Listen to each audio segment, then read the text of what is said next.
those of us who are above 40, and that's most of us in this room, in a country that has a demographic dividend and average age of 22, did you hear the word skilling from your parents ever? That please get skilled, please get skilled.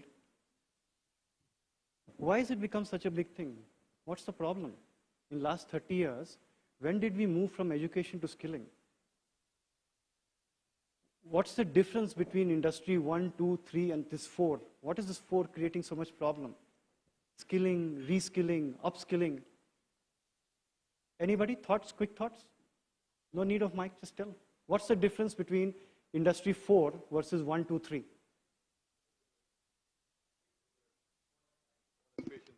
Agreed.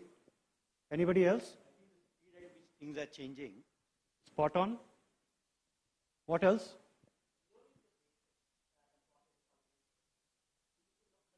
Done by AI and other things. You need to know how to use them for practical utility. True. That's why we hear project-based learning, critical thinking, logic, so many complex words nowadays. Anybody else? You know, when Shakespeare wrote all those great classics, the total vocabulary in the dictionary was 100,000 words. Today it's 1.4 million. All these complex words have come, making life very difficult for us. Anybody else? What has changed?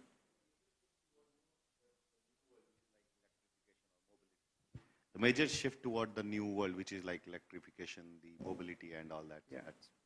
So we all have got the answers right.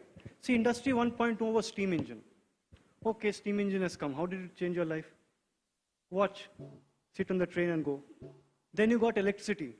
Nothing. You just need to change a light bulb. What's the big deal? How did it change your life? From a skilling perspective. Then you had automation and the factory automation, etc. in Industry 3.0.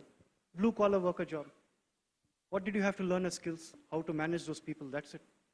But Industry 4.0 brought everything together and brought it on a palm, in your palm, in your mobile phone. You have now everything correlated, and you need to know little bit of everything. And you need to know how to use. It's a practical practicing science, like medicine or being a pilot. You don't become a doctor or a pilot without actually practicing it. Today, everything you have to practice. Unless you know how to use it, to your point, and everything is connected, you can't be an active participant in Industry 4.0. But there are other factors. That's a hard factor. There are other factors. People are living longer, so you have 3 to 4 generations of the workforce in the same office. So you need to reskill people. See, after World War II in the 1950s, the average age of the population in the world was 42. Today it's closer to 70. People are working longer. So in the same office, you need to reskill the older people. And the job creation is happening in industries which don't require manual labor anymore. If you look at the percentage of factory output to the GDP versus services sector, it has flipped. Today, services in almost all countries contributes more than manufacturing. So the skills required to work are completely different from what it used to be in the past. The sectors are more, so many more sectors. When we were growing up, all the sectors that I have been working in my last 4-5 stints were never heard of. I had not heard the word entrepreneurship, which comes from the Sanskrit word antarprerna, in inner inspiration. I had never heard the word entrepreneurship. I had never heard the word skilling, etc. But it has changed because of the interconnectivity of everything. So we will conduct this session in a positive way. I don't want to hear the problems. We all know it. Any idiot can tell you the problems. The trick and the wisdom is in telling, do you have some thoughts on the solution? So we'll keep a positive session focused on solutions, and we will trigger it off by Populix showing us some statistics which should provoke thought in us, right? Positive statistics. Not the one you showed in the morning, where only 8% of the people go on a holiday with their spouse or partner. And only 28% of the people listen to the partner or spouse suggestion to go on a holiday. Scary. Who are they going with? To be honest, they're young Indonesians, so they might not be married. I'm jealous. I'm jealous. Maybe, yeah. Okay, over to you. Yes. Yes. Thank you. Thank you, Pak Sanil, for the very kind introduction. Hopefully, my statistics right now will be much more relevant rather than morning session. And I guarantee you there won't be any more stats on spouses here. While waiting for the clicker, maybe I can give a few background context on what we did here. So basically, we wrote an AI paper. So Populix is a consumer insights company. It's in the form of a booklet, and I think it's going to be distributed. This time last year, I was in Munich meeting with the supervisor of my PhD program, and he has switched his research topic from leadership to the future of work. He now chairs a specific division called the Future of Work at the University of Zurich. And I think that conversation was very eye-opening for me. And basically, if I can summarize, the world of academics are split into two camps now. One that believes we can live harmoniously with AI, and one that believes that one day we will end just like the Terminator movies. So with that in mind, I thought, well, maybe let's do some polls. Let's write a white paper on this. Obviously, as my session here is only a conversation opener, I will display only 3 slides that are meant to be thought-provoking, and as Pak Sanil said, hopefully in a positive way. And the rest of our findings can be found in the AI white paper that will be distributed around. So here we go. I hope the slide changes. I'm not very good with technology, ironic for a startup founder, but yeah. So we started off by displaying this picture. One is an actual Picasso masterpiece, and one is generated by AI. And we asked the people, the young Indonesians, the 400,000 people in our online panel, in our app, which picture, which image they thought were generated by AI, and which one was the actual Picasso masterpiece. The results were not so encouraging. So I think, if I can go to the next slide, 2/3 of the people found that the girl in the mandolin was actually AI generated, where it's actually made by Picasso himself. So I think the point I'm trying to get here is that generative AI and all sorts of AI is doing such a good job that there is now a very fine line between how AI can help our lives and also between AI taking our livelihoods, right? They can do pretty much a very good job in anything. And so we can see here that a lot of people are obviously feel that their jobs might be replaced by AI. And I think, the point of this discussion here is to figure out ways in which perhaps they can be reskilled, or perhaps how we can make sure that AI is used in a positive manner. Pak Gita, I remember in the earlier session, mentioned that a lot of the people in AI take a very, borderline cavalier attitude towards AI safety, and that's something that perhaps we may touch upon in the discussion as well. And I think another thing that I found very interesting in the white paper is that, AI obviously can touch many different facets of daily life, but we have this feeling that, the arts is a bit more sacred. Like AI shouldn't touch the arts, right? If you remember a few months ago, there was a big strike in Hollywood where the writers demand that writing movies, writing scripts should be kept as a human job. There should be no or very limited AI influence in that sphere of work. And so in here we see that the Indonesians we surveyed feel that, well, AI at least can help us with data analysis. This is something that we're open with. But in creative sector, which is a topic in the morning as well, it's perhaps something that they have bigger reservations on. And finally, this is also something that I found very interesting. Who actually uses ChatGPT in Indonesia? When I was in school, I was always taught that plagiarism is the biggest issue, right? And so it's very concerning for me to see that university students use ChatGPT very often. And also even like kindergarten to high school students. So are we really going to allow this? Or is there specific ways that we can make sure that AI contributes to education in a positive way from, how kids are brought up from a very young age? And we can see here that another interesting thing is that beyond the formal job sector, informal job sectors, such as homemakers, they also use ChatGPT, and for many different reasons. Right now, I think the most common uses are for, drafting and ideation of ideas. We want to do information search, and we trust AI to summarize things for us, for example, making our travel plans. And also in writing essays, right? Sometimes when we can't really put our words into something, we trust AI to write the words for us and to speak for our ideas. So with that, I think my 5 minutes is up, and I return the floor to Pak Sanil. Thank you. Tell me something.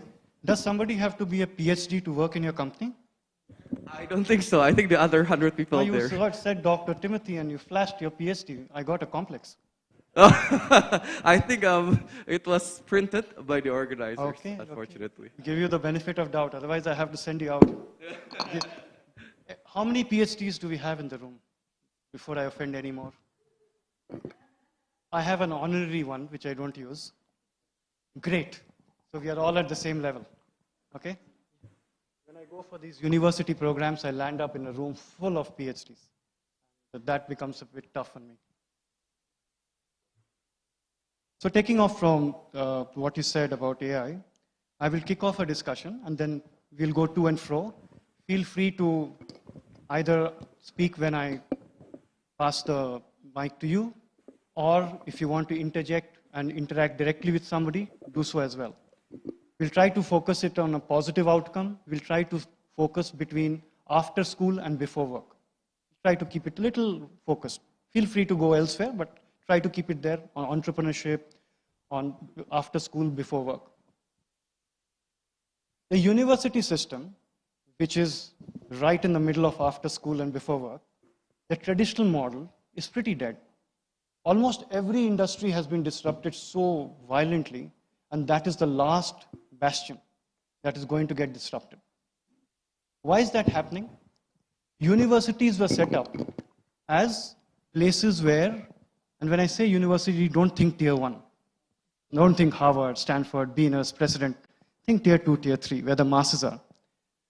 They were set up as hubs of knowledge and information, where you went to find out what is this, how does it work? Knowledge, information. Knowledge is now completely replaced, and information is completely replaced by the internet. The students are smarter than the professor. The most educated person in the class is the lecturer, and no student wants to be a lecturer. That's the irony. None of the students want to be the lecturer. They're only sitting in class because the government has regulated you have to attend these many years and you have to get this certificate signed by this gentleman. How did they differentiate from each other earlier?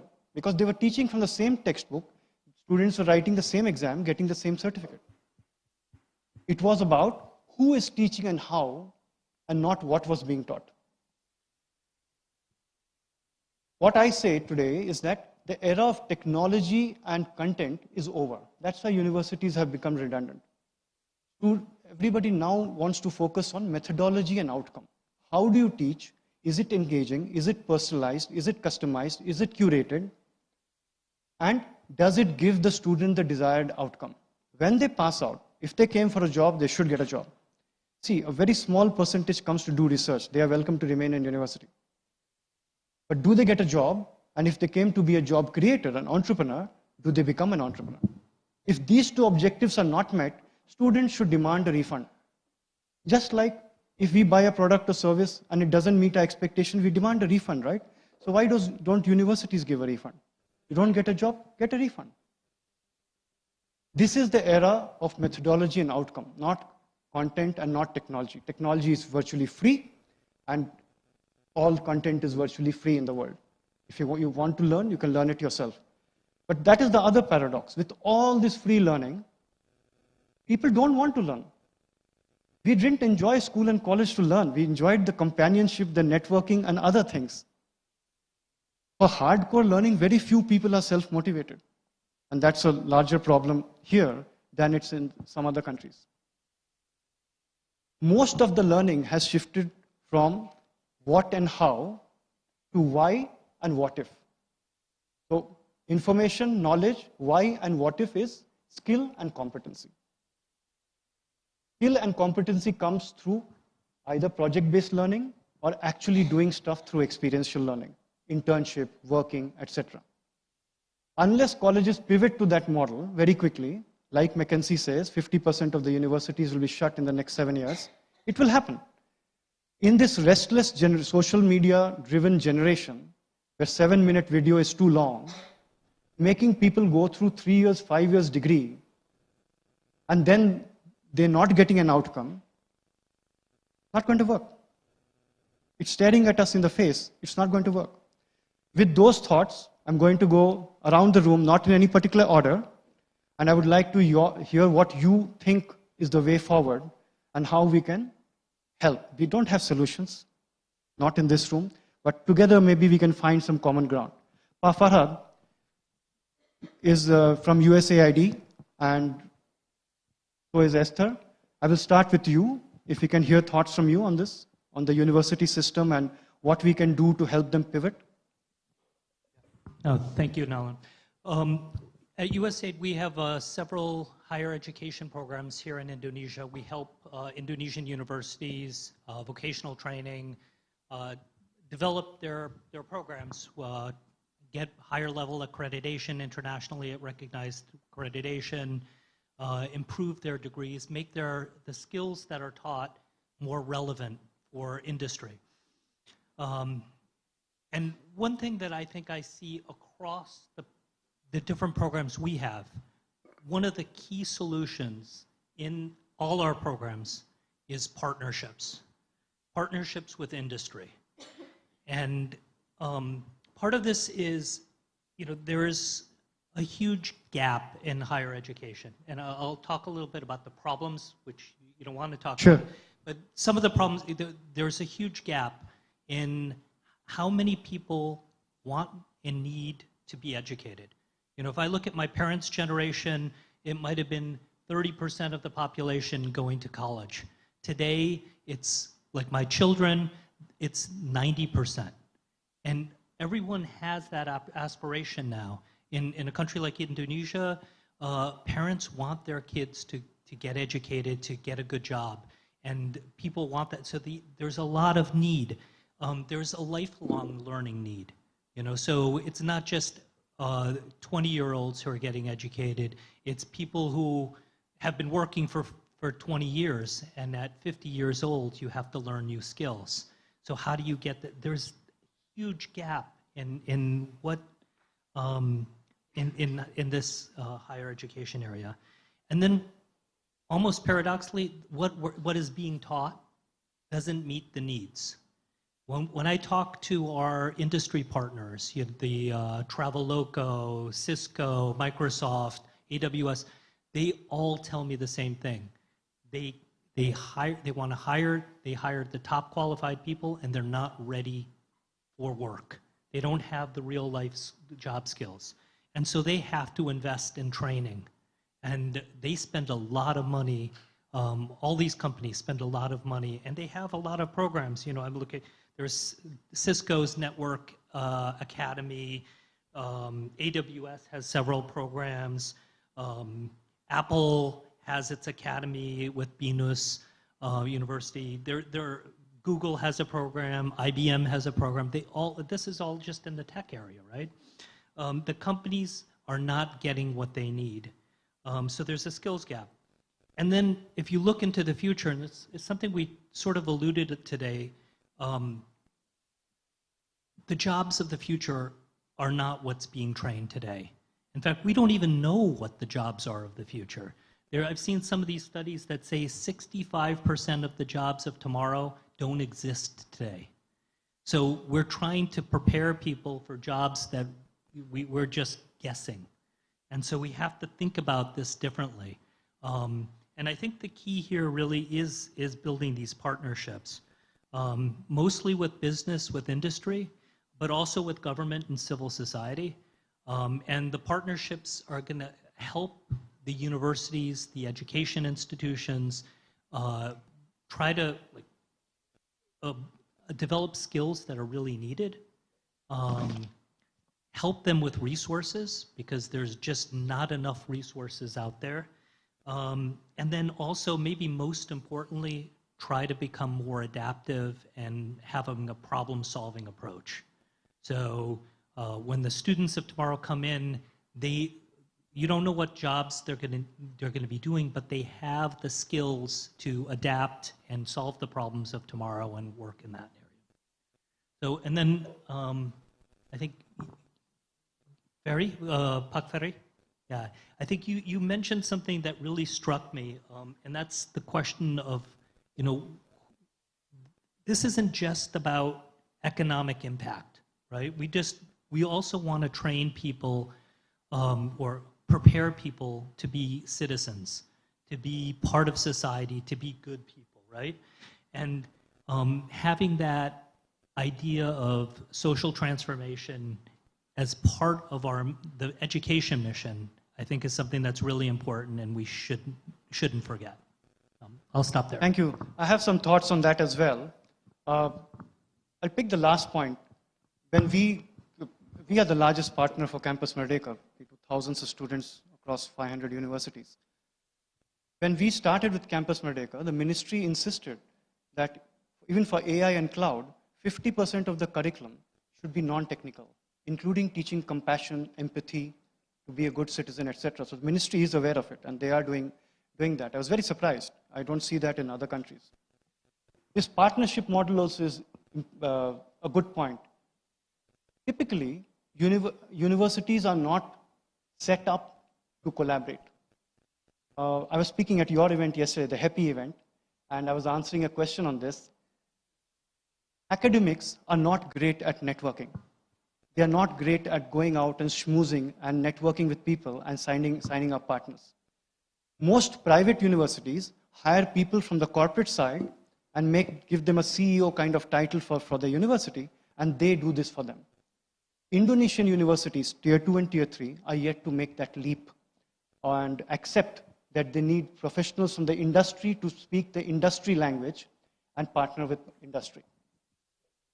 Another point about enrollment numbers. Globally, the world has seen the lowest graduate and postgraduate enrollment numbers since they started tracking the numbers. It peaked in the 1980s. After that, enrollment numbers have been coming down, and post-COVID, the enrollment numbers have really dramatically come down all over the world. It is a problem. They are unable to fill the seats. I'm going to go to Pa Manoj. Pa Manoj has 2 children who are in university, I think both in the US. Do you hear any feedback from them? Are they comfortable doing 2-year courses, or what do you hear from actual users? This is a point I make all the time, that whenever we have a conference on education or skilling, everybody is in the room except the ultimate stakeholder, which is the student. I was saved today because Umesh's son was there. Now he is left. At least I could say no, in our conference we had a student in the room. Pa Manoj. Well, I have 2 kids, and the first one is actually graduating, and now she has an issue whether she will get work in the US or not. And I'm not sure whether she's going to be ready for work or not at that time. But besides that, I mean, I would like to touch on the universities, or basically the education system now. Basically for me, is the education system is too much focus on marks. How much marks you get, what's your SAT levels to go to the university, what's your IB scoring and everything, and all these things. But I think marks is quite correlated to how strong is your memory power, but not your critical thinking. And that's a problem in the scoring system. But this has not changed since I was in school. And I think we need a total change in thinking, but the question is who's going to lead it.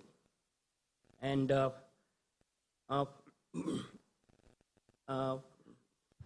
I think a second point to me is that I hear a lot of, I do not know whether you know Sadhguru, right? I hear a lot of Sadhguru now. The problem here is that we teach a lot of things to the kids, but we don't teach them proper ethics since young. So when a kid come back from school, and then most of the parents will ask, what is your score? Or from a test, what did you get for your score? And then when he says 80, I got 80 out of 100, and they're going to ask you, what did your friends get? And he says 90, or that kid might be getting a lot of banging from his parents and said, no, you should be getting much more. What we are teaching here is a lot of competition, and do whatever you want to get ahead. And this is a big problem because we are teaching our kids a lot of greediness into the system. And I think the 2008 economic crisis in the US was all about greediness in the banking sector. So if we don't change the education system, I think we will see a lot of economic movements up and very, very highly cyclical in the system. And I think we should change it, but the question is, who's going to lead it? Interesting thoughts. I'll come to you, Umesh. So speaking of changing the university system, here's a different product. It's a comic book app. It teaches six subjects, sustainability, physical comics we used to buy, right? Those days seem to be over. Yes, Umesh, you had a point to make. So I have a view on this. It's a little long, just hear me out. I think the basic university education, which most of us got, right, helps in development of mind, right? And what is happening now is all these new companies, they have their products, right? So Amazon, AWS, Microsoft, Azure, etc., etc.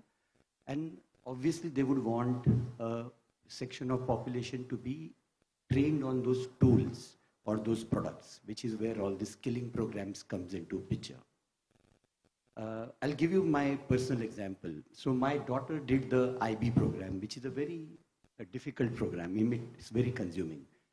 And my son did the A-level program, which should have been also difficult, but he took it a little easy, only 4 subjects, not as much to do. What happens is when you put your kids through a very grueling program, it develops them in various ways, right? So I did my computer engineering way back. I haven't written a single line of code, right?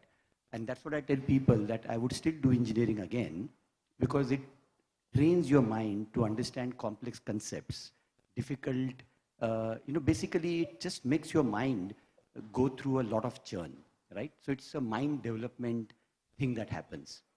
And then of course you do your whatever other studies, higher studies, and then you decide which line you want to take, and etc., etc. So I feel that is the difference between the university education and the skilling programs that we need. And I think each one of us, so I have personally been doing a program almost every year, some new program, right? It could be a decision-making program, it could be a negotiation program, it could be a chat GPT program. So I don't know how many of you here know that, there are certain parameters that if you pass on to chat GPT, even if you're using the paid version or the unpaid version, right? If you set the parameters, the outcome can be very different. So there are parameters like role, there is parameter like, various parameters. So I think each one of us requires the skilling program, whereas we also need the university's grueling basic for mind development. Good points. Engineering, definitely, I also endorse to people. It teaches you process, teaches you project management, teaches you how to, figure things out for yourself. Umesh here leads a leading BPO company in India. So he has worked with literally millions of entrepreneurs, job seekers. And so he has a good idea of what are the skills that are lacking and what are the skills that are required. I'll be coming to you for entrepreneurship in a moment. But Parferi, Managing Director of Accenture Semarang, we do a very interesting program with them, with partnership with AWS, where we are skilling unemployed and underemployed youth on cloud computing in that physical vicinity, geography, and then making sure that they get a job. We did 3,000 people between last year and this year, and we got most of them placed. Now we are doing one with Accenture. Yes, Parferi, your thoughts on this? I think I mostly agree, right, with the education system, how actually, they measure with scores and they teach only, mostly are technicals, which is, and the future job, it's really unknown to us. We don't know. So we really need to go to basic to actually, teach them to be ready and always curious to learn and willing to learn. I went to many university. I always, meet with the students because I do some, just, to know them, just do some campaign as well, right? And I ask questions, right? For example, if they are in computer science, I ask them, so what are you learning today? What programming that you learn? They say, oh, I learned Java, I learned PHP, I learned whatever, whatever framework like Laravel, and, etc. And I say, okay, for example, if you've been hired to my company, to Accenture, and I be given for you to work in something different. For example, I put you in the project, you're doing C++, or even COBOL, the old language. Then what will you do? A lot of students say, oh, sorry, Pa, I cannot do that. I say like, well, it's not about can or cannot. It's about like, do you want to or not? Are you willing to do it or not? Because, from the company perspective, like, we always be able to give them training. And then if we relate to the future job, we don't know what actually are the jobs now. If they are not willing to learn, then that's it, right? They stuck. They stop, which, it's very dangerous. And then there will be a gap, that's this generation, they don't want to learn, and then we will be lack of resources to work. So I think back to basic, give them a training of, really, hey, what is the value? What actually, you need to be, working hard, project management, probably, something like, do a project, give them a most complicated project. Can they endure? Can they do a teamwork? Can they learn something new? All those things, I think that we need to give, to teach the student instead of giving, oh, you learn Java, you learn PHP, you learn, I don't know, SAP probably, right? I don't know, but SAP, once actually they open the database into ChatGPT, that's it, right? I don't think we need functional SAP anymore. Sorry, I do SAP, but that's my field. Yeah. So all of us who have teenage children at home feel your pain, and we understand that. But the best job readiness that we can provide is to make them self-learners. And desire and drive is definitely an issue in some geographies more than others. Yeah. I want to shift focus a bit. Avelo Roy here is a entrepreneur, successful entrepreneur in his own right, tech entrepreneur, very early in his life, one of the youngest. He went on now to found Kolkata Ventures, an incubator accelerator out of Kolkata, one of the largest ones. He works with a lot of universities. In fact, he's on the board of the Ford Foundation University in Belgium. And he is very popular on social media for his short clips on entrepreneurship. What's your take on all of this? Thank you very much, Nalin. So we are getting stuck on the fact that AI would replace jobs. Just like in the 90s, we thought computers would replace jobs. It didn't. Actually, we used them as a tool. By definition, a conscious being is much more productive than dull matter. So with that understanding, today's educators need to understand, and like the stats really correctly showed, that people are going to do their homework using ChatGPT. Now, what do the professors do? Okay, you've written this essay with ChatGPT. Now make it better. How can you do it better than ChatGPT? That's where the human aspect comes in. Otherwise, we have smartphones and dumb people. So it's important to kind of ignite that spirit of learning, that spirit of innovation, the spirit of creativity, and that is what we stand for as humans, and that's why we will always win over machines. And our professors, our teachers need to relearn how to bring that out. When there were no TVs, when there were no screens, kids had to read books. Kids had to create drawings, from their imagination. Today, we don't see that much imagination happening in the school curriculum. When I was in Cambridge, my exams would look like this. You have 1 hour, you have these many tools, you have 1 hour to figure out, devise a situation. So you're given a situation, you have 1 hour to figure out, using these tools, how to get out of the situation. So within 1 hour, you kind of innovate a product or a way to get out of you're stuck in an island, you have these many tools to create a boat and get out. And the next 1 hour, you actually have to do it physically with those tools, right? Now, how can you do any kind of plagiarism? How can you not have the concepts correct and pass the exam? You can't. So that's where this education system needs to kind of be practical, where we need to really teach people how to think. The rest will be taken care of. For the next 50 years, 100 years, whatever we see, there's going to be much more innovation. AI is just a tool. Just like refrigerators. when they were invented, that is an industry.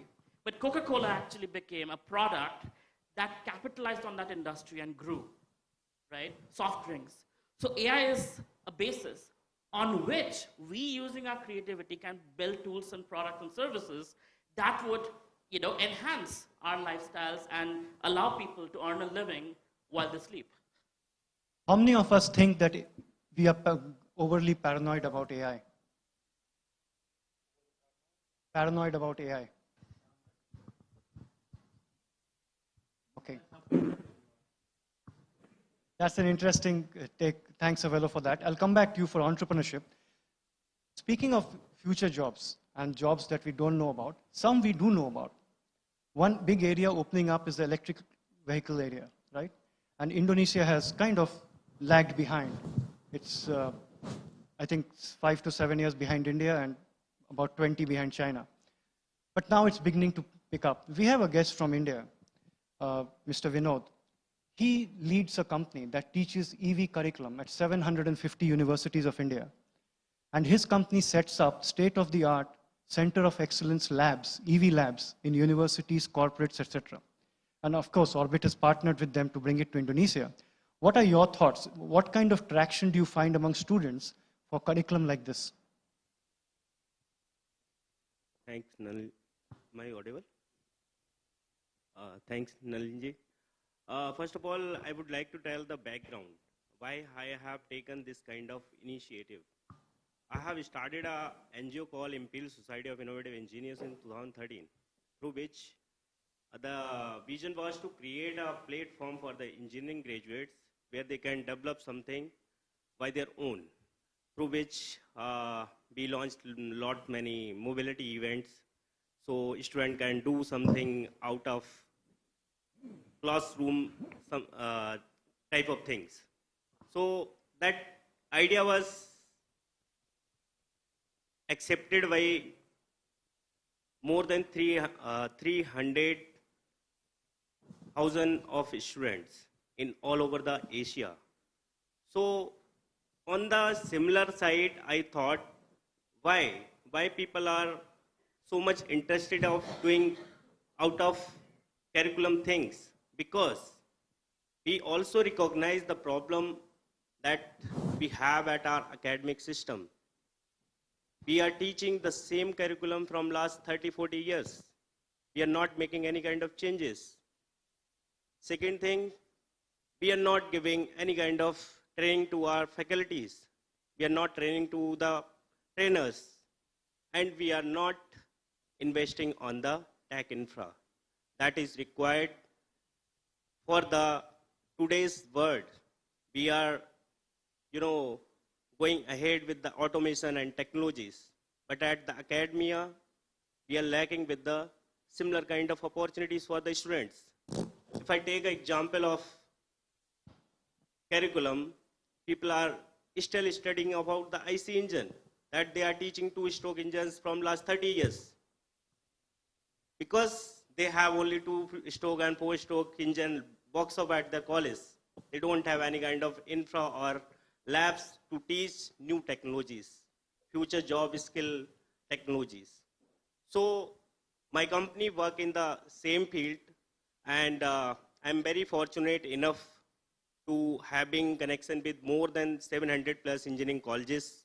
We are helping to develop their curriculum, upgrading their curriculum that could be people-centric, aligned with the industry requirement, so students can be job ready or industry ready. Second thing, as not only the job ready, as well as we are also creating a thinking and mindset where they can create the jobs. They can become the entrepreneurs. They can do something by their own. Countries like Indonesia, here this kind of things is very much required. People can come forward, the young minds, young entrepreneurs, new age entrepreneurs can come and they can launch two-wheeler, electric vehicle startups, three-wheelers. Even though same things is happening in India. In last 5-6 years, I guess Dhanu sir, if I am not wrong, more than 3 lakh plus startups has been registered, right? So we need to create an ecosystem where we have to provide a platform.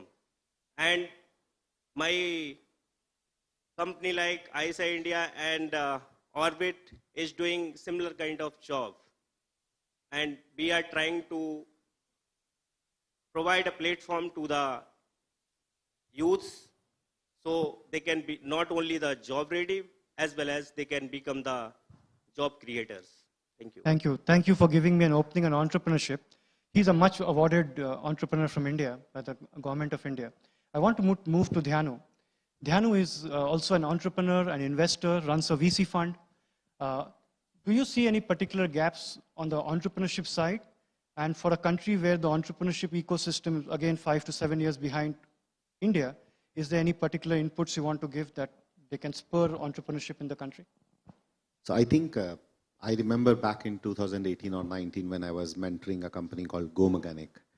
At that time, the bigger funds were telling them to go to Africa. I will not name the fund, one of the largest in the world. And they came back to me because I was their investor mentor. And I said, go to Indonesia if you are looking at out of India. Because most of the things are very similar to India. Culturally, we may be little different, but everybody have their own culture, food or something or all that. But otherwise, large population, the youngest population, ever growing population, which is probably the problem of the world and not for these two countries. Look at Italy. There is not even a single birth in the last 3 months. Not even a single birth. So, yeah, that's the problem. And 0.78% per woman in South Korea, the birth rate. That's really low. That's what is happening in the world. And we too, as countries, are growing in all formats. I think what needs to be learned from each other, we 10 years back were importing 100% electrifying parts from China, 100% almost. And then India banned on some parts and put in some taxes. And now almost 90% parts are produced in India for every company which is producing EV. Every company. And look at the dominance of India when we can command to Tesla that no, we will not cut down on taxes, no matter you are what, but you have to put your factory, and he's now changed his mind and coming to India. That's what Indonesia can do. That's what, we can do. I mean, we are behind just 7 years, maybe a little more or a little less, I don't know. But if the way India have, helped the academia or the private colleges or the private education, or actually, the private organization like Infosys, which created their own campuses and did tests and started going the way that, okay, let's be job ready instead of be degree ready.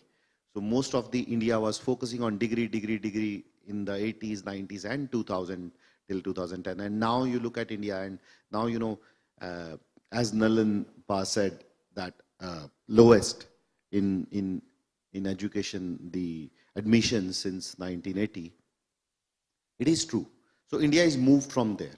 Parents is one thing what we need to learn from India. A lot of parents are actually getting educated from other successful parents.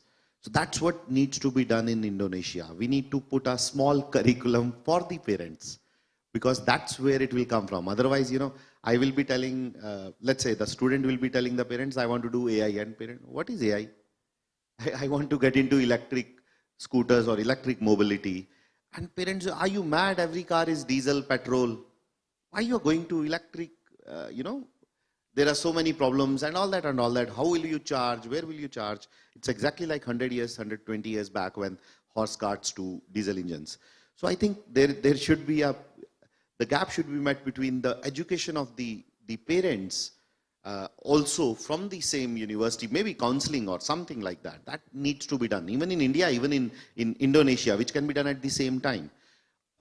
apart from that, I think Sir put a very good point that, academia needs to work with the industry.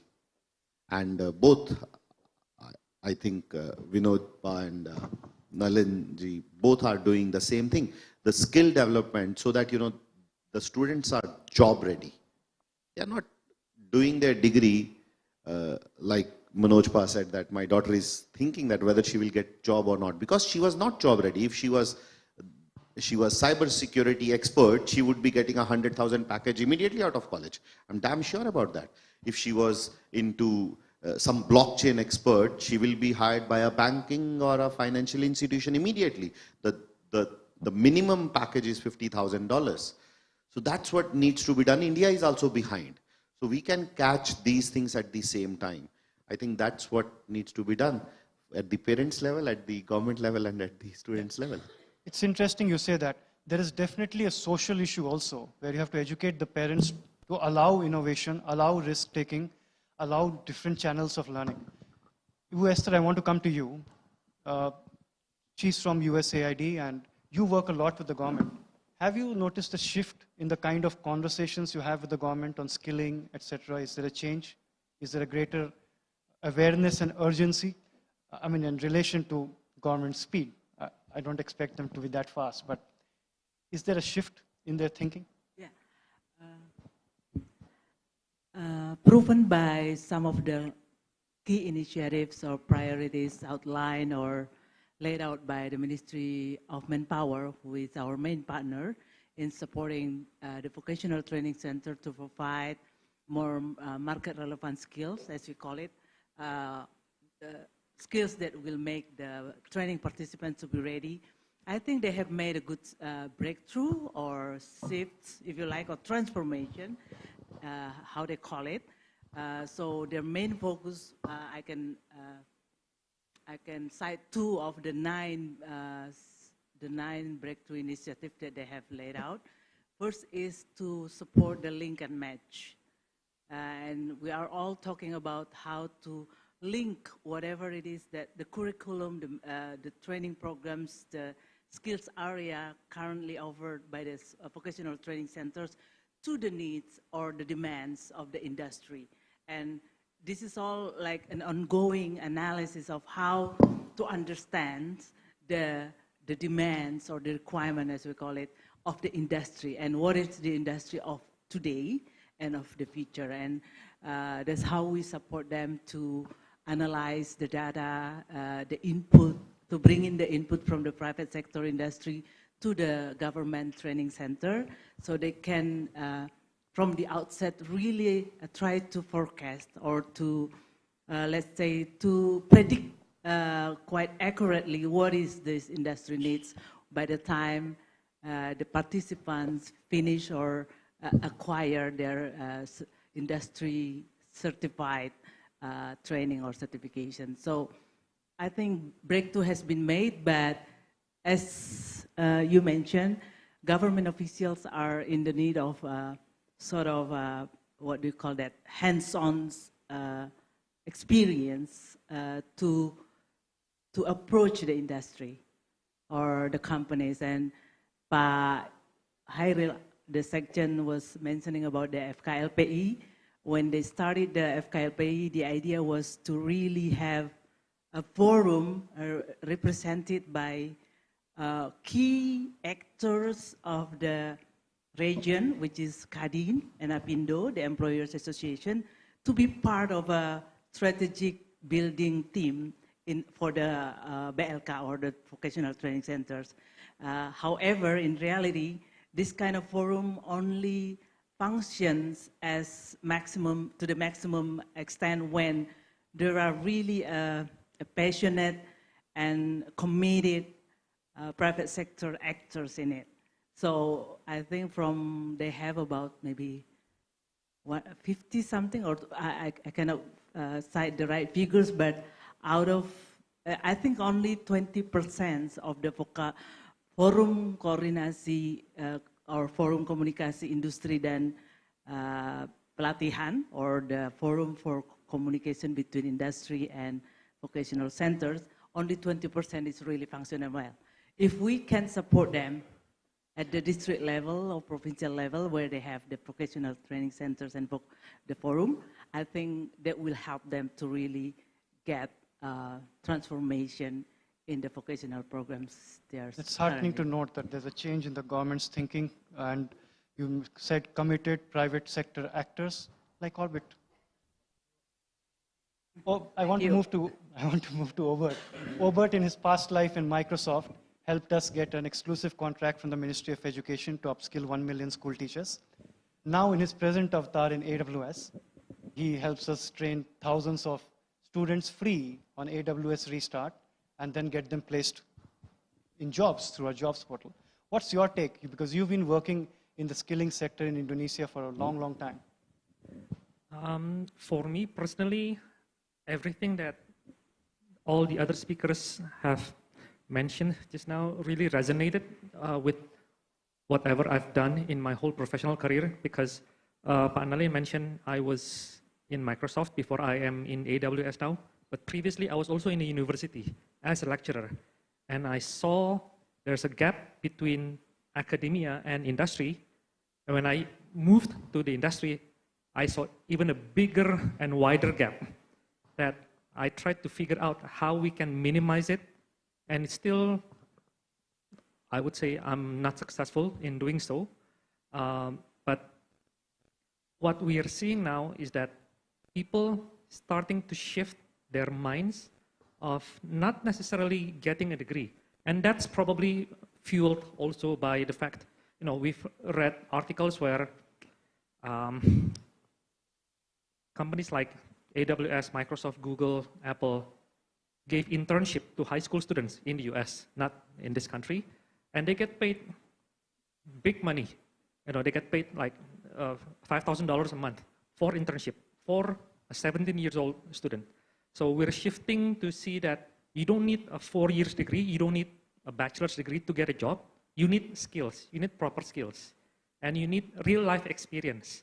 And that's what we are trying to provide with AWS Restart program, where they go for 12 weeks program, training them on foundational cloud skills and combining them with soft skills.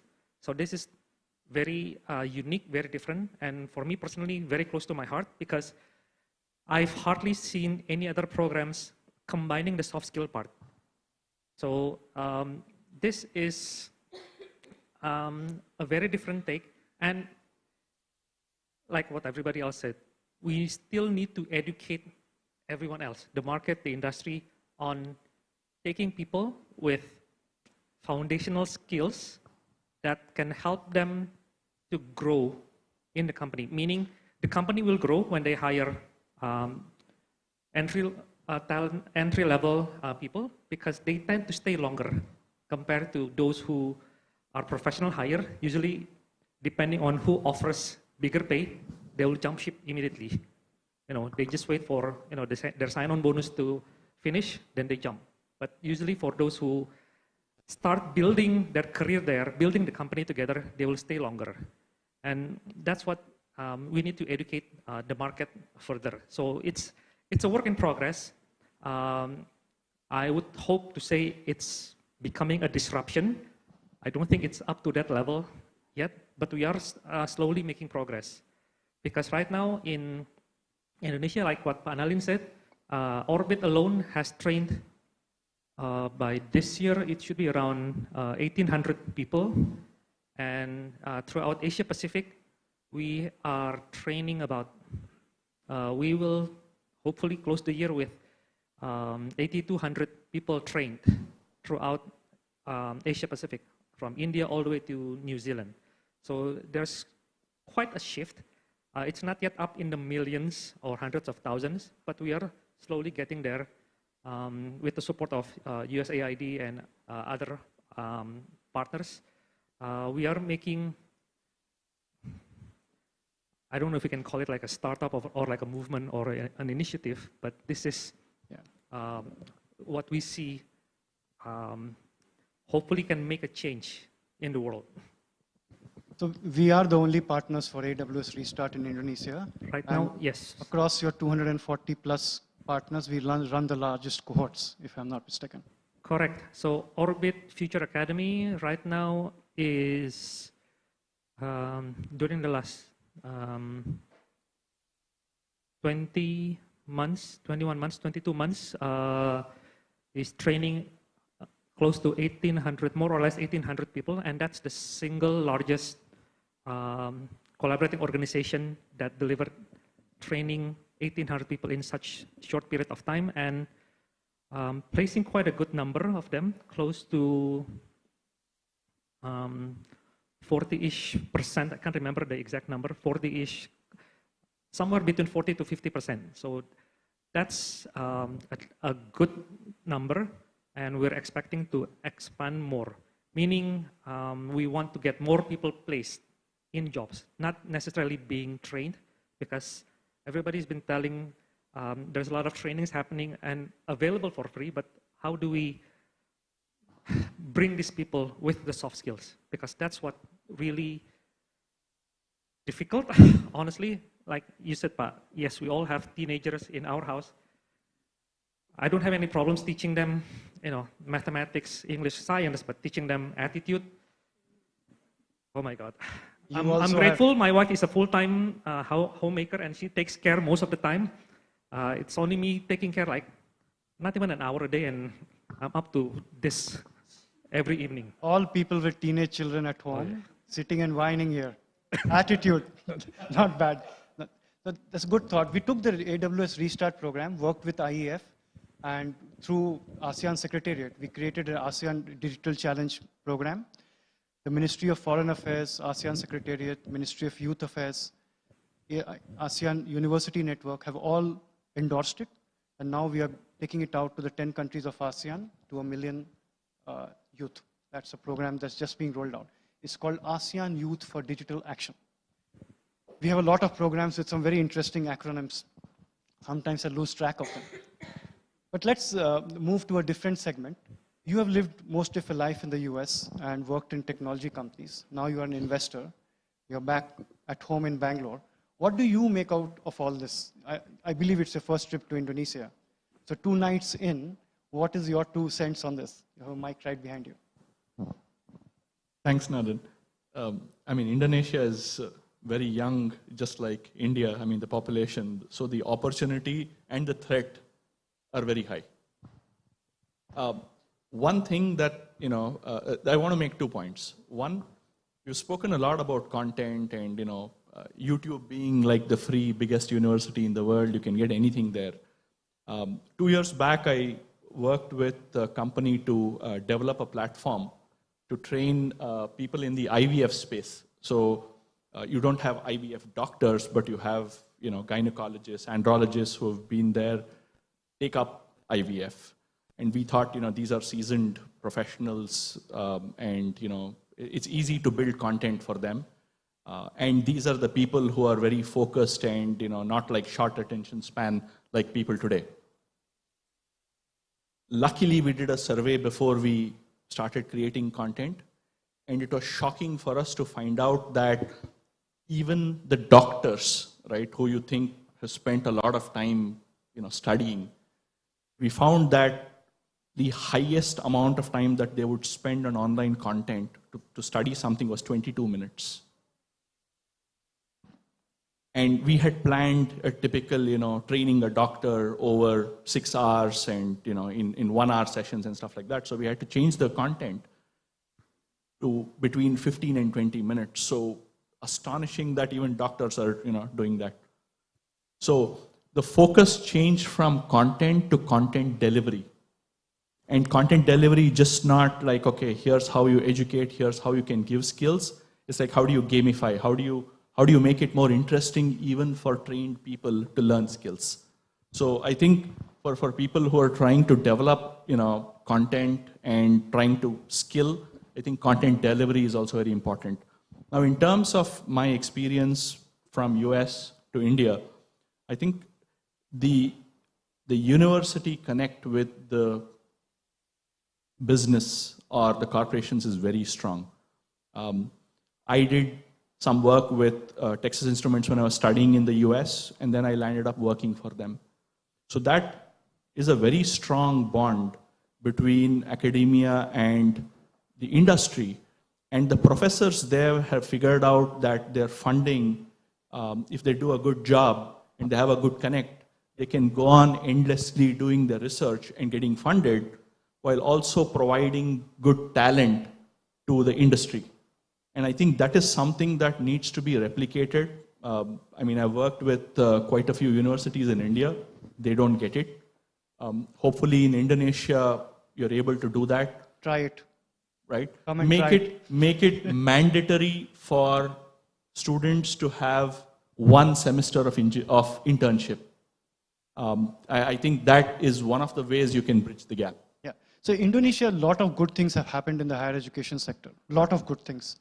But we are still stuck with an administrative layer, which is 3 decades behind. That we have to solve for. It won't go overnight. Ashish, you are working with entrepreneurs who are already funded, or they're not startups, they're started up. What exactly are you teaching them and skilling them up on? What do you think they need? Thanks, Nalan. I was wondering when you would get me into this debate, you know. Time and again I was trying to raise my hand, but then I saw the smile on your face and I said I'll wait for my turn. I want to take this discussion a little back, more philosophical, if everybody's all right with it. And I want to start off with a little story. So maybe just to lighten up the whole narrative here. Lord Vishnu, does everybody here resonate with Lord Vishnu? He had 2 disciples. One was Lakshmi, and the other was, can somebody tell me who was the other one? No? There's another one? No? Okay, so the story goes like this. The first disciple comes and says, you know, they prayed, they took care of him for years and years and years, and she comes and says, Lord, give me something, you know, with which, you know, I can get whatever I want. You know, I want to have some sort of, you know, rights or powers or whatever you want to call it. So he says, fine. And he gave her blessings and said, you can have as much money as you want. But there's a condition that I can take it back whenever I want. So, you know, it could be taken back. And then came the next one. And she said that,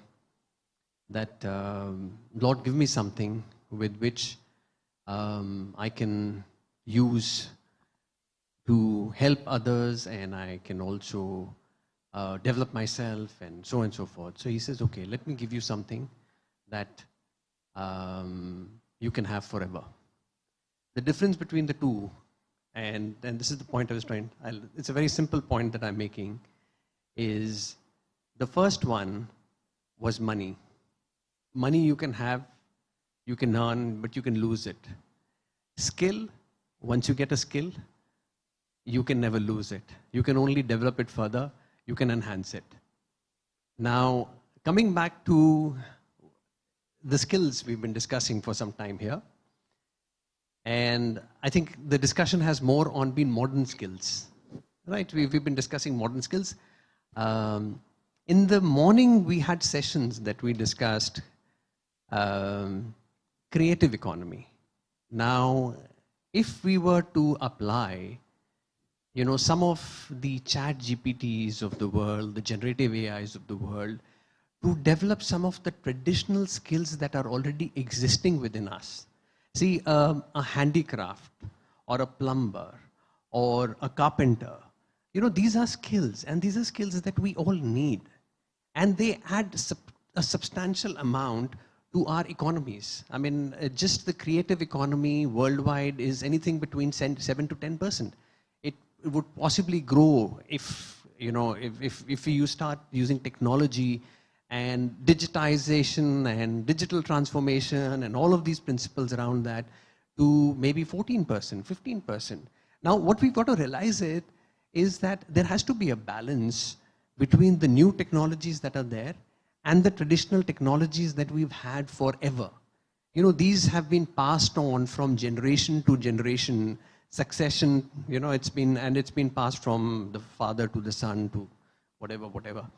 And so my point is, yes, we should have modern technologies, but we should not forget what we have had for thousands of years. And if we combine them and bring in an equilibrium, then we would be better as economies, we would be more resilient as economies, and we would be better as people, you know, because I've heard also about ethics in education. You see, one of the things that we've got to understand is that all the traditions that we have, our art and culture is a part of our traditions, and it also teaches and imbibes a certain amount of ethics in us.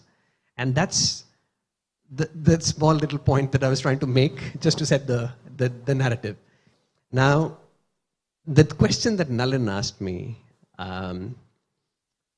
we have been involved with the startup ecosystem. Now, not just the startup ecosystem, but the startup ecosystem has only sort of become vibrant in the last 3-4 years, 5 years. You know, that's where the real narrative and the big stories have started coming in.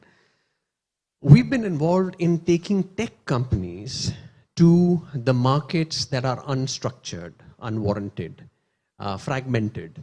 So what we do is we build vendor-neutral channel ecosystems. That's the traditional business that we've done. So we invest in those markets, in resources that understand technology channels. Now, many of you, just to sort of explain what a channel is an intermediary between the technology owner and the technology consumer. So the person, the organization, the institution, the corporate, the enterprise, whatever it may be, that consumes, and the one that owns the technology. So the channel is the middle layer, the intermediary. It could be a distributor, retailer, e-tailer, system integrator, value-added reseller, cloud solution provider, anything, just for the sake of reference. So we've done it for many years with larger tech vendors. Now, whether it's an AWS or whether it was an HP or, I mean, an Oracle, just name it, we've worked with everybody. We've kind of helped them grow their business. And so going to the startup ecosystem was kind of a natural progression for us, because we come in at a stage where the technology is evolved, it's been funded, it is ready to scale, it is ready to go to market, and that's where we come in. And by definition, again, and I say this all the time, by definition, startups are meant to fail. So 99% of the startups are meant to fail. I mean, otherwise they wouldn't be called a startup, they would be called an SME, like we are, you know. So that's the other interesting thing about startups that I discovered in my whole journey was that you are an SME till the time you're funded. The day you get funded, you become a startup. So you may be 5 years in your journey, and you get your funding and you become a startup. So a very interesting sort of a narrative, you know, there. So one of the things that we realized about startups, and I'll give a very good example here. I was thinking of using this example tomorrow, but I'll use it today. So we have one large university in Singapore. I wouldn't name the university. They have a lot of patents, thousands of patents. And they have about 4,000 startups in their ecosystem. It's a very large budget in R&D that the university spends. It's about $630 million a year. I think they're probably cutting down the budget. So they brought in some people from the industry about a few years ago. And the job of these people, and again, they were Ernst & Young and Accenture and consultants from the industry who came in. The job of these guys was to assess what is going wrong. Why we have so many startups, but why don't we have a single unicorn? You know, I mean, it starts off with the startup, it ends at a startup, you know, fine. So is the objective to have startups, or is the objective to have successful businesses? So this particular guy who came from Accenture, he was given 20 companies, and he said, look, great technologies, we've also filed for IPs for these guys, you know, the owners are very passionate, so we've got all of that there. But what's gone wrong? Tell us what's gone wrong. So the guy was sitting on it for 6 weeks, 8 weeks, and then he called me one day and said, Ashish, we've got these really nice companies and great solutions. But you know what I'm trying to figure out? Where is the problem? So what are they solving for? So often what happens is that with entrepreneurs, because they're so passionate about what they're working on, they forget what they're solving for. And they get so much entrenched in the solution itself that they forget the real solution. So I always say this, don't try to solve a problem that doesn't exist. Right? So that's the first thing about my experience with the startup ecosystem has been that, yes, you need to be passionate, but you need to be passionate to a level where you're pragmatic. You can't be so passionate that you get entrenched in the technology and you forget what you're solving for. And that's what happens in most cases with startups. That's the first thing.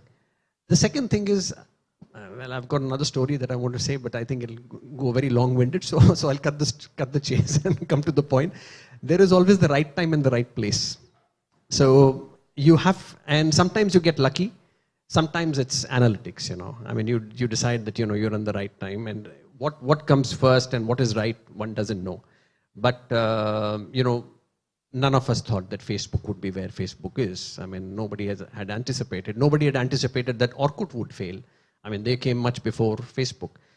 So the point is, with startups, I have seen one of the challenges is the problem identification. If they have identified that, and if the problem statement is strong and accurate, the solution more than often is the right one. So that's one. Second is the right timing, right place.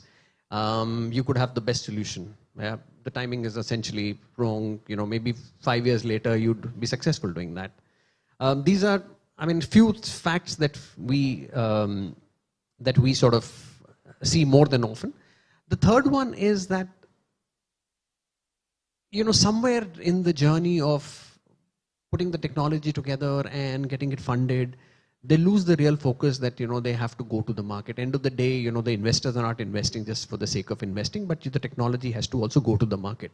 And there was a lot of, and you've got a few VCs here, there was a lot of easy money available in the markets and people were just putting in money. So I think the startups got spoiled and they lost the focus. I think the end game was just raise money and exit, that was the end game. So the end game has to be, how are you going to go to the market? That's where we come in, So where the investments are done, you're ready to go to the market, you need to have a plan. How are you going to go to the market? And more than often that decides whether the startup is going to be successful or not. Have I answered your questions? Thank you for those insights. Actually, you provoked a few thoughts. With the disciple story, that's why we have a statue of goddess Saraswati and not a goddess Lakshmi. Saraswati in the garden. The second one was Saraswati. So it was Lakshmi and Saraswati, yeah. And the other one, if you look at the sheer number of jobs that are in shortage, the number one is agriculture equipment operators. Number two is truck drivers. What are we discussing? Those two are adding 5 million jobs a year. And that's the huge shortage. We should be teaching people that if you really want to get them placed. Globally. So with that, I'm going to come to you. Vijay is a lawyer in the merger acquisition space based out of Singapore. He does deals across the world.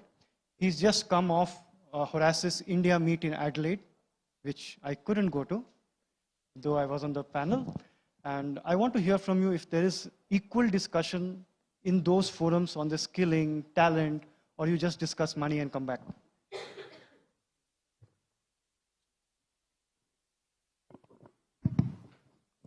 Hello, everybody. Firstly, it's been fascinating listening to everybody's insights. Everybody's experiences are very different. Points of view are not necessarily very divergent, but it's pleasurable to hear everybody's different experiences through which we are, kind of making the same points.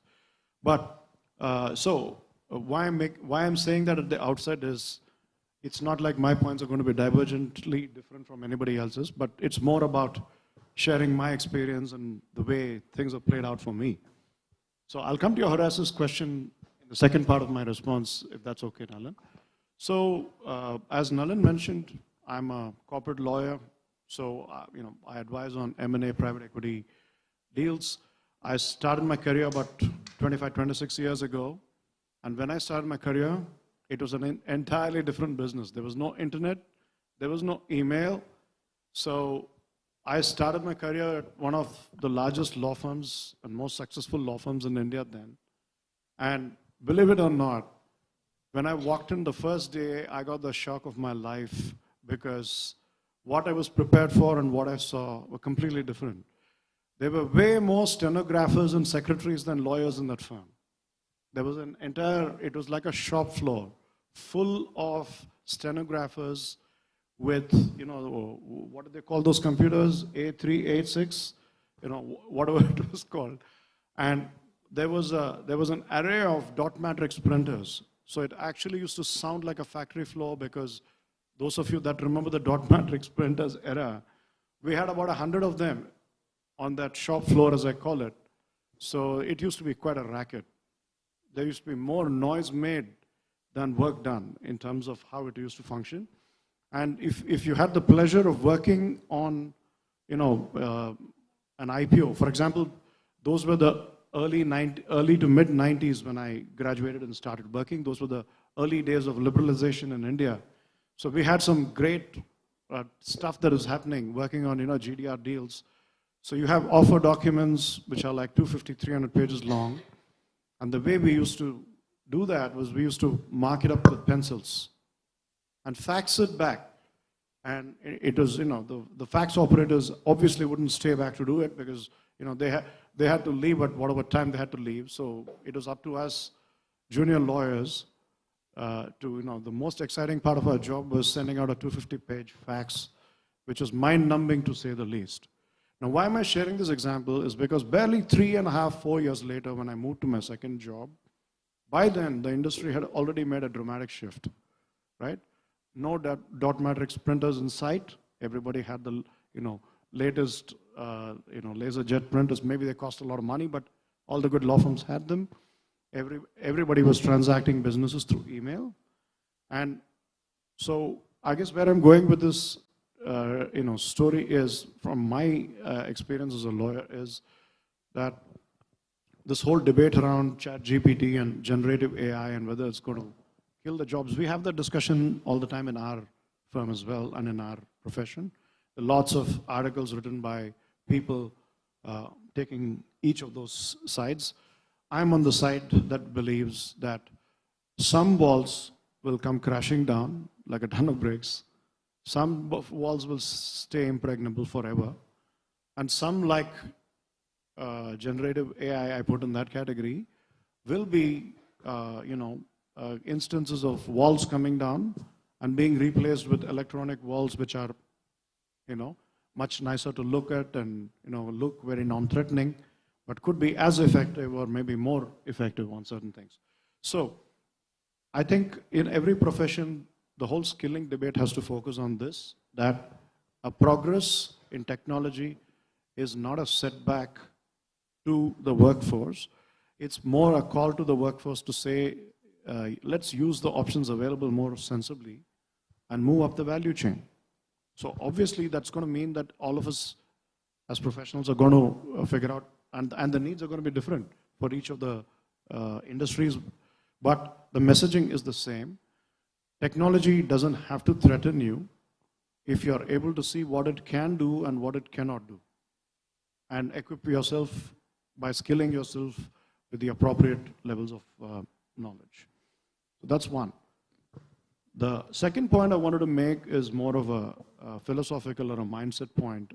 And I think, and this is where I will refer back to the Horace's part of your question. He's asking about it because, just a couple of days back, I was chairing a session at Horace's India meeting in Adelaide. And our session focused largely on supply chain gaps caused by COVID and how our companies and economies recovering, particularly the Indian and Australian economies, how we are fighting back and so on. So one of the points that I'd made in my opening remarks there is that one of the biggest supply chain issues that we should be talking about, but we don't, is this whole mindset gap or the generation gap that we are all talking about today in different ways, you know, Gen Z or whatever you want to call them, and their way of looking at work, their way of looking at education, their way of looking at instant karma. So everybody's talked about various different aspects of it, but if I were to summarize it in 2 words, that's what it is. They want instant karma. They don't have the patience to wait 5 years, 10 years to get that corner office they wanted from maybe the first 2 years. So I think that presents its own challenges. In some ways, it's very good because that kind of makes them think freely and come up with very creative solutions in certain fields. But in certain others, I think like law, where you need a fair amount of drudgery to achieve that level of robustness and meticulousness in your work, it can become dangerous because people start thinking that they've arrived too soon, and that can be dangerous. So I will conclude by saying this, that I think the key to the skilling debate for any profession is that we need to figure out when our skills are getting obsolete, and instead of fearing them, we got to, upgrade.